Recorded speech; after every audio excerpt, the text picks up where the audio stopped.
so much oppression and tribulation,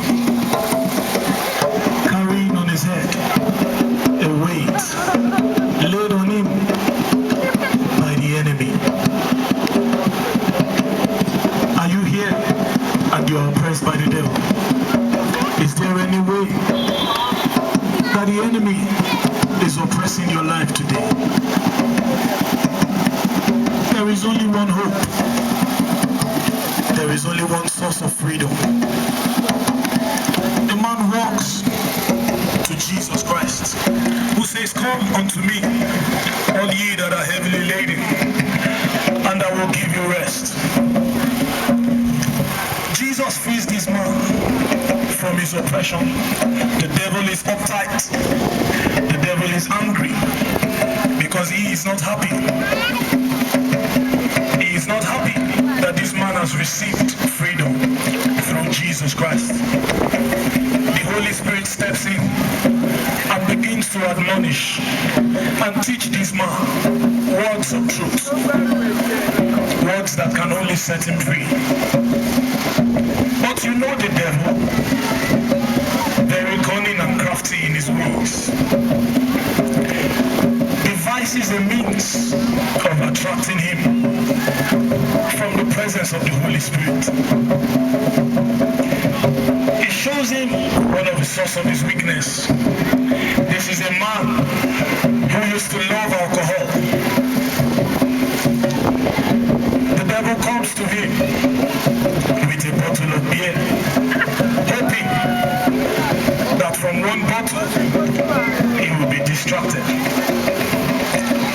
Unfortunately, he picks the bottle and he forgets the Holy Spirit. Easily distracted by the cares of this world, the devil looks at him again, determined to take him away from the presence of the Holy Spirit. Distracts him with the media, internet, television, newspaper, English Premiership, complete sports, UEFA Champions League, Larry King. Takes him away from the presence of the Holy Spirit. This man enjoys the cares of this world. The devil,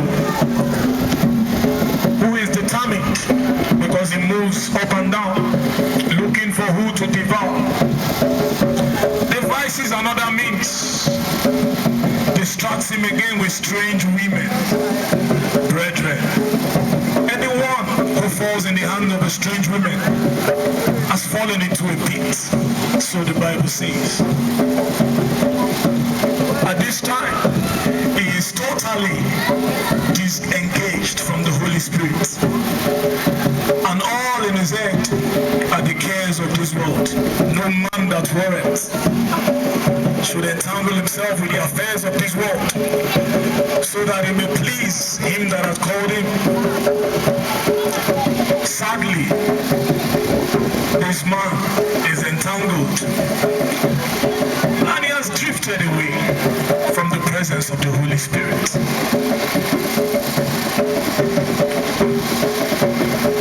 But I tell it to you, brethren, when the devil gives gifts, he addeth sorrow.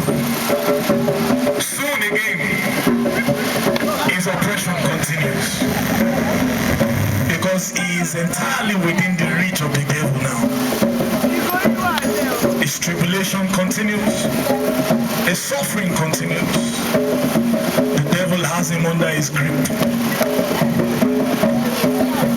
At this point, he remembers Jesus again. Are you here today? You only run to Jesus in times of oppression. He will take you because his mercies endure it forever. He will free you, but you have to be willing to forget about the cares of this world. You have to be willing to lose your life that you may live. You have to be willing to accept Jesus as your only hope, as your living hope. Because only then will you be free. The Bible says, he who the Son of Man has set free is free indeed. Why not look unto Jesus? Why not allow him to show you the words, the only word of truth, the only word of God? Jesus died that you may live. He rose again to give you salvation. He is the one and only living hope. He is the one and only source of salvation.